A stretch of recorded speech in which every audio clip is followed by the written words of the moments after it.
Dans cet exercice, comme vous le voyez, j'ai deux prismes à base rectangulaire, comme vous le voyez dans le dessin qui est juste ici. La question qui est posée, c'est de trouver la hauteur du prisme qui est situé à gauche, sachant que les deux prismes ont la même aire. Alors c'est ça la demande. Trouver la hauteur que vous voyez qui est indiquée avec un point d'interrogation. Pour trouver la hauteur, alors qu'est-ce qu'on doit faire? Quel indice dans l'exercice que je dois regarder exactement? Je dois regarder des indices sur le périmètre, l'aire, le volume, etc. On n'est pas en troisième secondaire, on ne va pas traiter des problèmes sur le volume. On va chercher des informations en deuxième secondaire sur le périmètre et l'aire. Comme vous le voyez dans cet exercice, on ne parle pas de périmètre. Mais on parle d'air. On dit que tout simplement, les deux prismes ont la même aire. Dans ce cas-ci, on n'a pas précisé s'il s'agit de la même aire latérale, s'il s'agit de la même aire totale. On va supposer dans cet exercice qu'on parle de l'aire totale. Donc, alors, ces deux prismes ont la même aire totale. C'est ça notre supposition. Je vais commencer à résoudre avec cette information. Ça veut dire que l'aire totale du prisme 1 est égale à l'aire totale du prisme 2. Alors faites attention, je mets un P1. P1, ça veut dire le prisme 1. P2, ça veut dire le prisme 2. Maintenant que nous avons écrit l'information selon laquelle les deux prismes ont la même aire, il nous faut déduire les formules maintenant. Alors, dans un prisme, l'aire totale d'un prisme est égale, c'est l'aire des bases, parce qu'il y en a deux pour le prisme 1, plus l'aire latérale pour le prisme 1. De la même façon, pour le deuxième prisme, j'ai la même chose. J'ai l'aire des bases pour le prisme 2, plus l'aire latérale pour le prisme 2. À présent, c'est le moment de remplacer les formules par leur valeur. Donc, les bases du prisme 1, il y a deux bases dans le prisme 1. Il s'agit bien du rectangle 10 par 8. Donc, j'aurai 2 fois la longueur, c'est 10 multiplié par la largeur, c'est 8. Donc, 2 fois le rectangle 10 par 8. On va parler de l'aire latérale maintenant. L'aire latérale du prisme 1. Le prisme 1 comprend le rectangle qui a une longueur de 8 cm et une largeur de 6 cm qui apparaît 2 fois. Donc 2 fois 8 fois 6, plus, il y a aussi le rectangle qui a une longueur de 10 cm et une largeur de 6 cm qui apparaît en avant et en arrière, plus 2 fois 10 fois 6. Maintenant, j'ai terminé de rentrer toutes les informations pour le prisme 1. On va faire la même chose pour le prisme 2. Le prisme 2 comprend la base qui a une longueur de 6 cm et une largeur de 5 cm et qui apparaît 2 fois, est égal à 2 fois 6 fois 5, plus la partie latérale maintenant. Dans la partie latérale, il y a deux rectangles. Ces deux rectangles, il y a la mesure d'un côté qui est 6. La mesure de l'autre côté, c'est ce qui constitue la hauteur que nous cherchons dans l'exercice. La hauteur que je ne sais pas, je l'appelle H. Plus, finalement, il y a aussi deux rectangles. Le rectangle sur la face en avant et la face en arrière qui apparaît 2 fois. 2 fois, la mesure d'un côté c'est 5. La mesure de l'autre côté, c'est encore la hauteur que nous cherchons à déterminer dans le cas de cet exercice. Présentement, comme vous le voyez, j'ai abouti à une équation du premier degré, à une seule inconnue, ce qui veut dire que j'ai toutes les informations qu'il me faut pour trouver la mesure de la hauteur du prisme 2. Alors, nous allons faire quelques calculs. 10 fois 8, 80 fois 2, 160. 8 fois 6, 48 fois 2, 96. Plus 10 fois 6, 60 fois 2, 120. est égal à 6 fois 5, 30 fois 2, 60, plus 2 fois 6, 12H, plus 2 fois 5, 10H.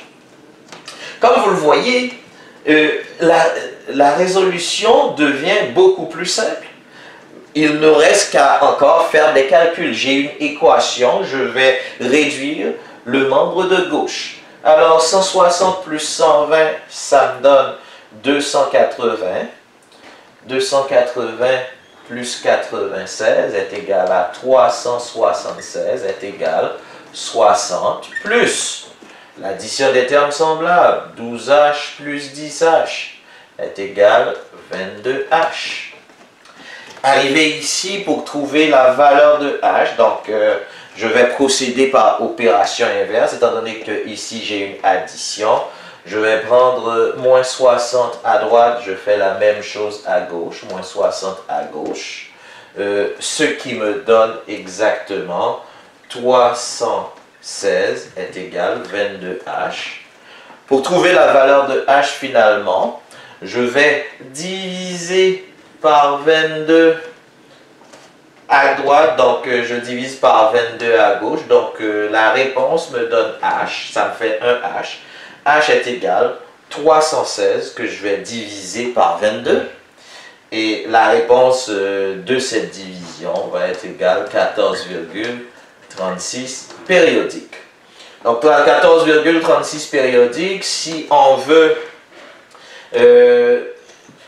donner la réponse au centième près, donc 14,36 cm, voici la mesure de la hauteur demandée dans l'exercice. Alors, élèves de deuxième secondaire, si vous voulez être sûr d'avoir trouvé la bonne réponse, il importe de faire la validation de la réponse. Comme vous le voyez, j'ai une équation, donc je peux commencer à faire la validation à ce stade. Est-ce que 376 est égal à 60 plus 22H? Est-ce que 376 est égal à 60 plus 22 fois 14,36? Est-ce que 376 est égal à 60 plus 315 et 92? Est-ce que 376 est égal à 375,92?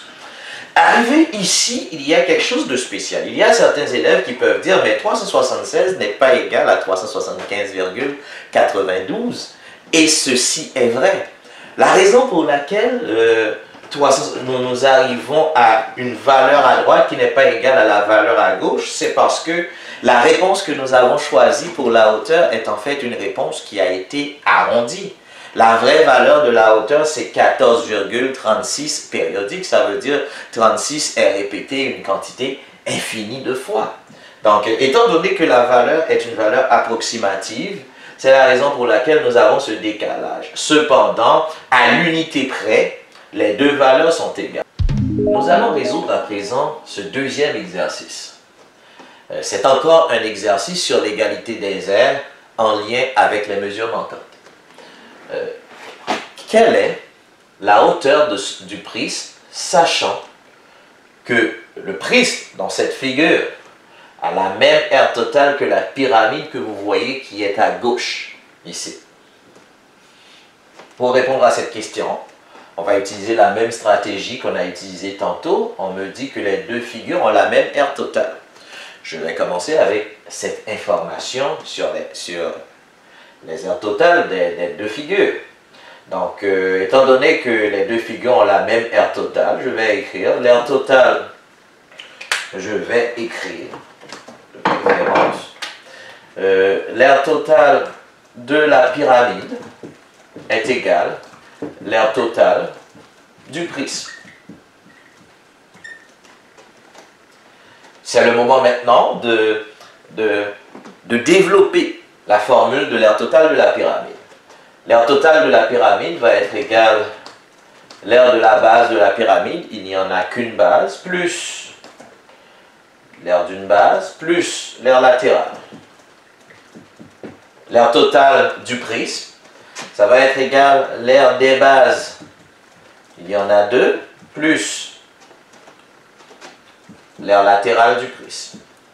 Je vais mettre pyramide ici, PY, pyramide. Et ici, je vais mettre prisme. Et je vais mettre prisme. Juste question de précision. Maintenant, pour continuer, je vais remplacer les formules par leur valeur. Donc, l'aire d'une base de la pyramide, comme vous le voyez, il s'agit d'une pyramide à base carrée. L'aire de la base de la pyramide, ça va être égal à côté par côté. Donc, côté par côté est égal à 6 au carré. Plus, l'aire latérale de la pyramide est constituée de 4 triangles isométriques. Donc, ça va être plus 4 fois. La base d'un des triangles est égale à 6. La hauteur d'un des triangles correspond à l'apothème de la pyramide, qui est égal à 5 cm, divisé par 2.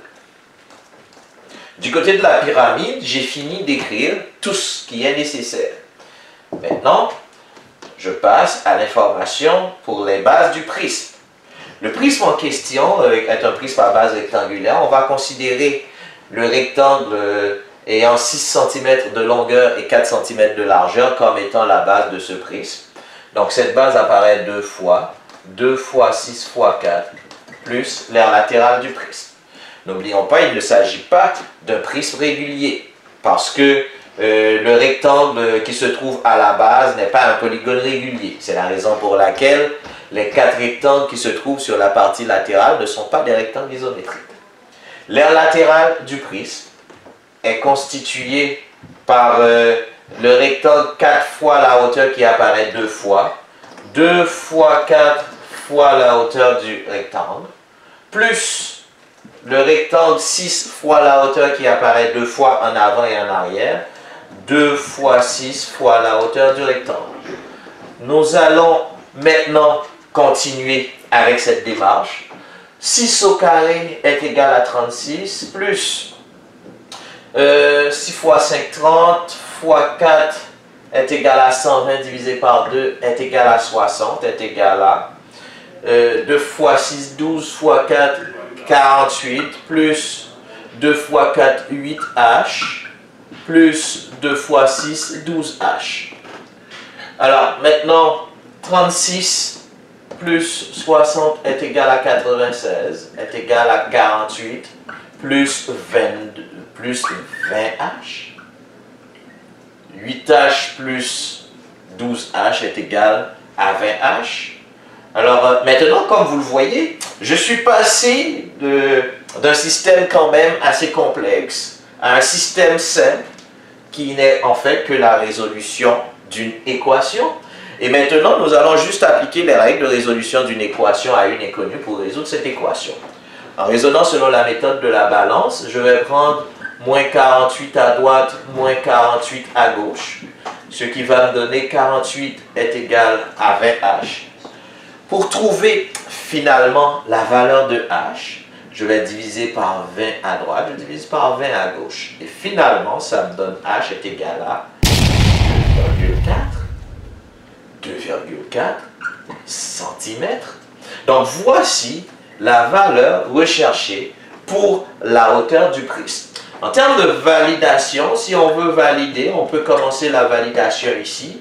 Est-ce que 96 plus 48, est-ce que 96 est égal à 48 plus 20 fois 2,4? Est-ce que 96 est égal à 48 plus 48? Est-ce que 96 est égal à 96? La réponse c'est oui. Je viens alors de prouver que 2,4 cm est effectivement la hauteur du prisme.